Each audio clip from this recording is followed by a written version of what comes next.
Hello dears, welcome back to my channel. അപ്പം നമ്മൾ ഇതേ റെഡി ആവാൻ പോവാണ്. കാര്യപ്പെട്ടൊന്നും ഞാൻ ചെയ്യുന്നില്ല. പിന്നെ എന്താ മുടിയിലധികം താജ്മഹലൊന്നും ഞാൻ പണിയാൻ നിന്നിട്ടില്ല. ആക്ച്വലി ഇന്ന് വയ്യാത്തൊരു ദിവസമാണ്, ഭയങ്കര ടയേർഡാണ്. ടയേർഡ് തോന്നുന്നൊരു ദിവസം ഒരു റിസ്ക് എടുക്കരുതെന്ന് ഡോക്ടർ പ്രത്യേകം പറഞ്ഞിട്ടുള്ള കാരണം ഞാൻ അങ്ങനെ ബാക്ക്ഗ്രൗണ്ടിലേ ഒരു ചെറിയൊരു ഇൻട്രാക്ഷൻ ഉണ്ടായിരിക്കും കേട്ടോ. കാരണം ബാക്ക്ഗ്രൗണ്ട് സൗണ്ടിൽ ഇവിടെ താഴെ തൊട്ടപ്പുറത്തെ വീട്ടിൽ ലോറി നിർത്തിടും. അപ്പോൾ അവരത് സ്റ്റാർട്ട് ചെയ്തിട്ടിട്ടുണ്ട്. അപ്പോൾ അതിൻ്റെ ചെറിയൊരു പ്രശ്നമുണ്ട്. പിന്നെ ഇതേ ഞാൻ മോയ്സ്ചറൈസർ ഓൾറെഡി യൂസ് ചെയ്തിട്ടുണ്ട് കേട്ടോ.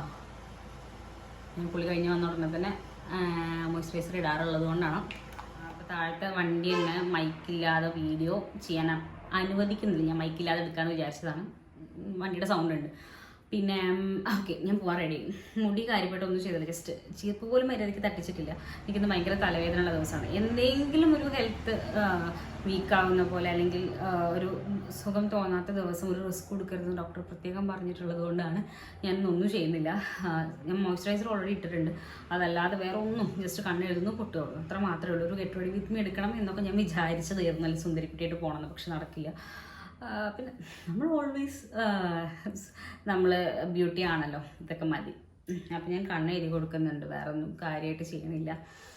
വേറെ ഒന്നും ചെയ്യാനുള്ളൊരു മൂഡൊന്നും എനിക്കില്ല. ഞാൻ കഴിഞ്ഞ വീഡിയോനേക്കാളൊക്കെ കുറച്ചും കൂടി കൂടുതലായിട്ട് ക്ഷീണിച്ച പോലെ എനിക്ക് ഇന്ന് കണ്ണാടി നോക്കുമ്പോൾ തോന്നുന്നുണ്ട്. ഒരു ഓറഞ്ച് ആൻഡ് പീകോക്ക് ഷെയ്ഡിലുള്ള സാരിയായിട്ടുള്ളൊരു വീഡിയോ അപ്ലോഡ് ചെയ്തിട്ടുണ്ടല്ലോ, എൻ്റെ ലാസ്റ്റ്, അതായത് ഈ സീരീസിലെ ലാസ്റ്റ് ഹെയർ കെയർ വീഡിയോ. അപ്പോൾ കാണാത്തവരൊന്ന് കയറി കാണണം കേട്ടോ. അപ്പോൾ ആ വീഡിയോയിലൊക്കെ ആ വീഡിയോയിൽ കുറച്ചും കൂടി ഒരു എന്താ പറയുക, ഒരു ജീവൻ വെച്ച പോലെ എനിക്ക് തന്നെ സ്വയം ഫീൽ ചെയ്തിരുന്നു. പക്ഷേ ആ ജീവൻ വീണ്ടും നഷ്ടപ്പെടുന്ന പോലെ എനിക്ക് ഇന്നിപ്പോൾ വീഡിയോ എടുക്കുമ്പോൾ തോന്നുന്നു. ഇന്ന് എനിക്ക് വയ്യ, സംസാരിക്കാനും വയ്യ, ടയേർഡാണ്.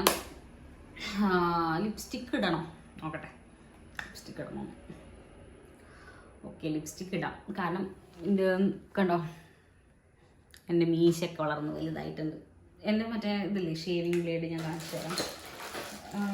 ഷേവിങ് ബ്ലേഡിന് ഒരു ചെറിയ ഇത് നോർമലായി. ഇത് ബ്രാൻഡ് ഏതാണെന്ന് എനിക്ക് ഓർമ്മയില്ല.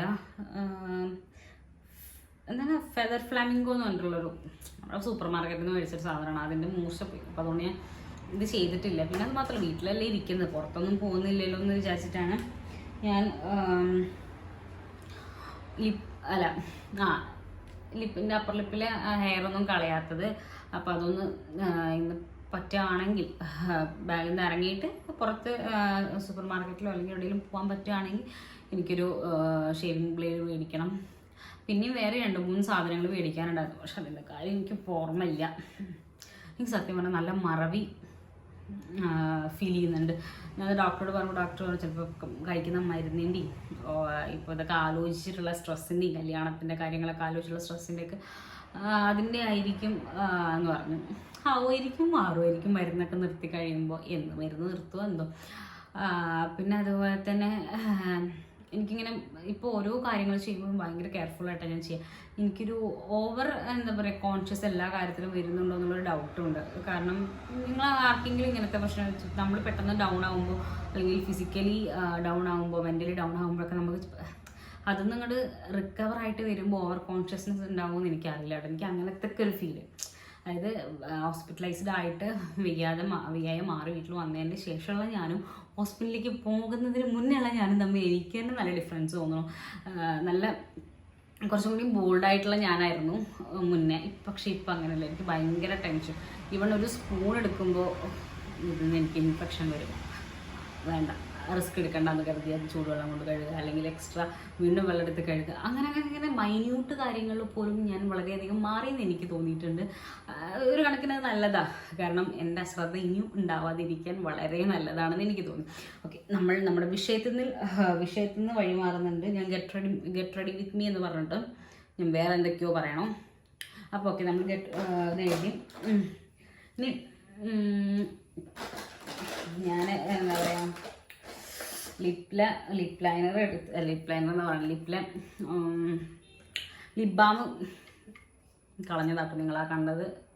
ഇത് ഞാൻ ലിപ്പ് ലൈനറിൻ്റെ വീഡിയോയിൽ ഷോർട്സിൽ അപ്ലോഡ് ചെയ്തിട്ടുണ്ടായിരുന്നു. ആരൊക്കെ ലിങ്ക് ചോദിച്ചിരുന്നു കേട്ടോ. അത് ഞാൻ ലിങ്ക് ഏതാ വേണ്ടതെന്ന് ചോദിച്ചിട്ട് എനിക്ക് റിപ്ലൈ കിട്ടിയിട്ടില്ല. അതുകൊണ്ടാണ് ഞാൻ ലിങ്ക് ഇടാത്തത്. ആവശ്യമില്ലെങ്കിൽ ബാക്കിൽ കാണുന്നവർക്കൊരു ബുദ്ധിമുട്ടാവുമല്ലോ വിചാരിച്ചിട്ട് ഞാൻ എല്ലാ ലിങ്കും കൂടി താഴെ അങ്ങനെ കൊടുക്കാറ്. അതിലൊരാളെ എനിക്ക് അറിയുന്ന ഒരാളായതുകൊണ്ട് മാളു എന്നോട് ചോദിച്ചു. അപ്പോൾ ഞാൻ മാളുവിൻ്റെ വാട്സപ്പിൽ ലിങ്കും അതുപോലെ തന്നെ അതിൻ്റെ സ്ക്രീൻഷോട്ടൊക്കെ അയച്ചു കൊടുത്തിട്ടുണ്ടായിരുന്നു. പിന്നെ വേറെ ആരും കൂടി ചോദിച്ചിട്ടുണ്ട് ഏതാന്ന് കമൻറ്റ് ചെയ്ത് കഴിഞ്ഞാൽ ഏത് ഷെയ്ഡിൻ്റെ വേണ്ടത് കമൻറ്റ് ചെയ്താൽ ഞാൻ താഴെ കൊടുക്കാം. ഞാൻ ചെറുതായിട്ട് അപ്ലൈ ചെയ്യുന്നുള്ളൂ. എനിക്കിന്നെന്തോ ഇതിൻ്റെ ഒന്നും മണം അത്ര സുഖമായിട്ട് തോന്നണില്ല. ആക്ച്വലി ഞാൻ ഒരു ലിപ് ഷെയ്ഡ് ഓർഡർ ചെയ്തിട്ടുണ്ട്. ഞാൻ ഷോർട്സിൽ പറഞ്ഞിട്ടുണ്ടായിരുന്നു നൈക്കയുടെ ചായ് 18 എന്ന് പറയുന്ന ഷെയ്ഡ്. എനിക്കത് ഒരുപാട് ഇഷ്ടപ്പെട്ടു. ഞാനൊരു സ്ഥലത്ത് പോയപ്പോൾ ഇപ്പം ഞാൻ കഴിഞ്ഞ ദിവസം 2 ദിവസം മുന്നേ ഒരു സ്ഥലത്ത് പോകേണ്ട ഒരു പേഴ്സണൽ ആവശ്യം ഉണ്ടായിരുന്നു. അതിന് വേണ്ടി പോയപ്പോൾ എനിക്ക് ഭയങ്കരമായിട്ട് ഇഷ്ടപ്പെട്ടു. ഞാൻ ജസ്റ്റ് അവിടെ കണ്ടപ്പോൾ ഇട്ട് നോക്കുന്ന പറഞ്ഞാൽ എനിക്ക് തരുകയും ചെയ്തു. നല്ല ഭംഗിയാണ്, നല്ല അടിപൊളി ഷെയ്ഡ്. അത് കൈ കിട്ടാൻ വേണ്ടി കാത്തിരിക്കുകയാണ് ഞാൻ. അത് കൈ കിട്ടിയതിന് അത് മാത്രമായിരിക്കും ചിലപ്പോൾ ഞാൻ യൂസ് ചെയ്യുക.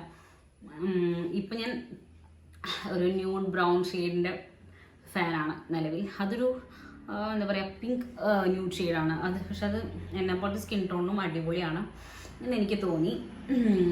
അപ്പോൾ അത് ഞാൻ ഓർഡർ ചെയ്തിട്ടുണ്ട്. അപ്പോൾ അത് വന്നിട്ട് അതിൻ്റെ ഡീറ്റെയിൽസ് ഞാൻ വേറൊരു വീഡിയോ ആയിട്ട് തന്നെ ചെയ്യണ്ട കേട്ടോ. ഇതിൻ്റെ സ്പഞ്ച് ഇത് ഷാംപർ എന്ന് പറയുന്നൊരു ബ്രാൻഡ്, എനിക്കൊന്നൊരു ഇൻ്റർനാഷണൽ ബ്രാൻഡാണ്. അതിൻ്റെ ഒരു ഷാംപർ ആണല്ലോ അതെ എക്സ്ട്രീം വിയർ ലേമാറ്റി powder pore minimiser shade 102 102 ivory medium. ഇതാ അടിപൊളി കേട്ടോ. നല്ല എന്താ പറയുക നല്ല കവറേജ് തരുന്നൊരു പ്രോഡക്റ്റ് ആണ്. ഞാൻ കോഴിക്കോട് ഐലൈറ്റ് മാളിൽ നിന്നാണ് ഇത് മേടിച്ചതാണ് എൻ്റെ ഒരു ഓർമ്മ. ഇതിൻ്റെ തന്നെ ഫൗണ്ടേഷനും ഞാൻ മേടിച്ചു. ഫൗണ്ടേഷനും ഇതും കുറച്ച് എക്സ്പെൻസീവ് സൈഡാട്ടോ. ഇതൊരു 500 റേഞ്ച് വരുന്നുണ്ട് ഈ സാധനത്തിന്. പിന്നെ അതുപോലെ തന്നെ ഫൗണ്ടേഷനും അത്യാവശ്യം നല്ല റേറ്റ് വരുന്നുണ്ട്. ഞാൻ കാണിച്ചാട്ടോ. ഇതാണ് ആ ഫൗണ്ടേഷൻ. ഞാനിപ്പോൾ യൂസ് ചെയ്യണമൊന്നുമില്ല, പക്ഷേ നല്ല കവറേജ് തരുന്ന ഫൗണ്ടേഷനാണ്. ഇപ്പം ഞാൻ ഇത് യൂസ് ചെയ്യുന്നത് ഷുഗറിൻ്റെ ഞാൻ യൂസ് ചെയ്യുന്ന ഇപ്പോഴല്ല, ഞാൻ കുറച്ച് ഹോസ്പിറ്റലിൽ പോകുന്നേക്കാൾ മുന്നേ യൂസ് ചെയ്തിരുന്നത്. ഞാൻ ഇതും ഷുഗറിൻ്റെ ഒരു ഷെയ്ഡുണ്ട്. ഷുഗറിൻ്റെ ഷെയ്ഡ് എൻ്റെ എക്സാക്റ്റ് ഷെയ്ഡാണ്. അപ്പോൾ എനിക്ക് അത്ര അങ്ങോട്ട് വെളുക്കണ്ടെന്ന് കുറച്ചുകൂടി ഒരു അങ്ങനെ പൊട്ടിയിട്ടൊരു ഫീലിംഗ് വേണ്ടാന്ന് കരുതി ഇതും ഷുഗറിൻ്റെ ആ ഒരു ഫൗണ്ടേഷനോട് മിക്സ് ചെയ്തിട്ടാണ് യൂസ് ചെയ്യുക. പക്ഷേ ഇത് എൻ്റെ എക്സാക്റ്റ് ഷെയ്ഡാണെന്ന് പറഞ്ഞിട്ടാണ് അവിടെ നമുക്ക് ചെയ്തിരല്ലോ ആ ചേച്ചി ചെയ്തു തന്നു. അപ്പം എനിക്ക് ഓക്കെ തോന്നി. പക്ഷെ ഇപ്പോൾ വന്നിട്ട് ഇട്ട് നോക്കിയിട്ട് 2-3 തവണ ഇത് മാത്രം വെയർ ചെയ്തപ്പോൾ ഞാൻ കുറച്ചും കൂടി ഡള്ളാവുന്നുണ്ടോ എന്ന് എനിക്കൊരു സംശയം തോന്നിയപ്പോഴാണ് ഞാൻ മിക്സ് ചെയ്ത് യൂസ് ചെയ്യാമെന്ന് വിചാരിച്ചത്. ആക്ച്വലി ഇതും കുറച്ച് ഒരു എക്സ്പെൻസീവ് സൈഡാട്ടോ. ഇതെനിക്ക് തോന്നുന്നു ഒരു 1000 അങ്ങനെ എന്തോ 1200 അങ്ങനെ എന്തോ ആണ്. എനിക്ക് കൃത്യമായിട്ട് ഓർമ്മയില്ല. ഇനി നിങ്ങൾ വേണമെങ്കിൽ കമൻറ്റ് ചെയ്താൽ മതി. ഞാൻ ഇതിൻ്റെ റേറ്റും അതുപോലെ തന്നെ ഇത് ലിങ്ക് അവൈലബിൾ ആണോ എന്ന് എനിക്കറിയാം. ഞാൻ ഓൺലൈനിൽ ഈ സാധനം മേടിച്ചിട്ടില്ലാത്ത കാരണം ഞാൻ അല്ലെങ്കിൽ കോസ്മെറ്റിക്സ് ഓൺലൈനായിട്ട് മേടിക്കുന്നത് വളരെ കുറവാണ്. പിന്നെ അത്ര ഫേസ് പാക്ക് അങ്ങനത്തെ സാധനങ്ങളൊക്കെ ഞാൻ ഓൺലൈനായിട്ട് മേടിക്കുള്ളൂ. ഇങ്ങനത്തെ സാധനങ്ങളൊക്കെ ഞാൻ ഓഫ്ലൈൻ അതിൻ്റെ സ്റ്റോറിൽ പോയിട്ടാണ് മേടിക്കാറ്. അതുകൊണ്ടാണ്. ഇത് ഇൻ്റർനാഷണൽ ബ്രാൻഡ് കേട്ടോ, മെയ്ഡ് ഇൻ ഇറ്റലി ഒക്കെയാണ്. അപ്പോൾ ഓക്കെ. അപ്പോൾ ഇതാണ് ഈ 2 സാധനം. കയ്യിൽ കണ്ടപ്പോൾ ഞാനിതിങ്ങനെ ജസ്റ്റ് പറഞ്ഞു എന്ന് മാത്രം. ആർക്കെങ്കിലും വേണമെങ്കിൽ ഞാൻ ലിങ്ക് താഴെ ഡിസ്ക്രിപ്ഷൻ ബോക്സിൽ കൊടുക്കാം. അപ്പോൾ ഇന്നത്തെ ഗെറ്റ് റെഡി വിത്ത് മീ ഇത്രയേ ഉള്ളൂ. അമ്മ എന്നെ താഴെ കിടന്ന് അലറി വിളിക്കുന്നുണ്ട് പോവാന്ന് പറഞ്ഞിട്ട്. അപ്പോൾ ഞാൻ ഈ ലേറ്റ് ആക്കുന്നില്ല, കാരണം പോയിട്ട് തിരിച്ചു വരണം. പോയിട്ട് തിരിച്ചു വന്നിട്ട് വേണം ഭക്ഷണമൊക്കെ ഉണ്ടാക്കാൻ. അപ്പോൾ ഇന്നത്തെ get ready with me video ഇത്രയേ ഉള്ളൂ. വളരെ സിമ്പിൾ. മുടിതേ ജസ്റ്റ് ഇങ്ങനെ കെട്ടിയിട്ടു. കമ്മൽ മാല ഇടണം. കമ്മൽ ചിലപ്പോഴേ ഞാട്ടുള്ളൂ. ഇതിന് മാല ഇടേണ്ട ആവശ്യമില്ല ആക്ച്വലി. കമ്മൽ ഞാനൊരു കുഞ്ഞൊരു പോളിൻ്റെ കമ്മലിടാം. ഞാൻ അടുത്ത വീട്ടിൽ ഇന്നത്തെ ഒരു ഡേ ഇൻ മൈ ലൈഫ് ഞാൻ എന്തായാലും അപ്ലോഡ് ചെയ്യുന്നുണ്ടാവും, അതിൽ കാണിക്കാം. അപ്പോൾ ലിപ്സ്റ്റിക്ക് ഇട്ടു. ലിപ്സ്റ്റിക്ക് NYBയുടെ ഞാൻ കാണിച്ച സ്കൈലൈൻ കിസ്സിൻ എന്ന് പറയുന്നൊരു ഷെയ്ഡാണ്, ഒരു പീച്ച് ഷെയ്ഡ്. പിന്നെ കണ്ണെഴുതി ഞാൻ ഫേസസ് കാനഡയുടെ കാജൽ വെച്ചിട്ടാണ്. നല്ല ജെറ്റ് ബ്ലാക്ക് ആട്ടോ. അത് പോകാനും കുറച്ച് പണിയാണ്. പിന്നെ പൊട്ട് ഐറ്റക്സിൻ്റെ പൊട്ട്. അപ്പോൾ ഇത്ര തന്നെ ഉള്ളൂ. ഇത് ഞാൻ തന്നെ ചെയ്ത ഡ്രസ്സാണ്. എനിക്ക് കംഫർട്ട് കണ്ടോ. ഇത് സ്ലീവ്ലെസ് ആണ്. അതിൻ്റെ കൂട്ടത്തിൽ ഇത് സ്ലീവ്ലെസ് എന്ന് പറയാൻ പറ്റില്ല. ഞാൻ വേറെ ഒരു ഡ്രസ്സിന് വേണ്ടി ഞാൻ വേറൊരു ടോപ്പ് തയ്ച്ചു തരുന്നു. അതിൻ്റെ സ്ലീവ് ഇതായിരുന്നില്ല, സ്ലീവ് അറ്റാച്ച് ചെയ്തിട്ടുള്ള ടോപ്പായിരുന്നു. അപ്പോൾ എനിക്കത് ഇഷ്ടമായപ്പോൾ ഞാൻ സ്ലീവ് എടുത്ത് കളഞ്ഞിട്ട് ജസ്റ്റ് ഇത് എൻ്റെ അടുത്തുള്ളൊരു അജ്രാക്കിൻ്റെ മെറ്റീരിയൽ കൊണ്ട് ഞാൻ ഒരു കോട്ട് തയ്പ്പിച്ചു. കോട്ടൻ്റെ മെറ്റീരിയൽ നല്ല സുഖമാണ് ഇടാൻ. അപ്പോൾ ഇത്ര തന്നെയുള്ളൂ ഇന്നത്തെ get ready with me video. അപ്പോൾ അടുത്ത വീഡിയോയിൽ കാണാം. അതുവരെയും ടാറ്റാ.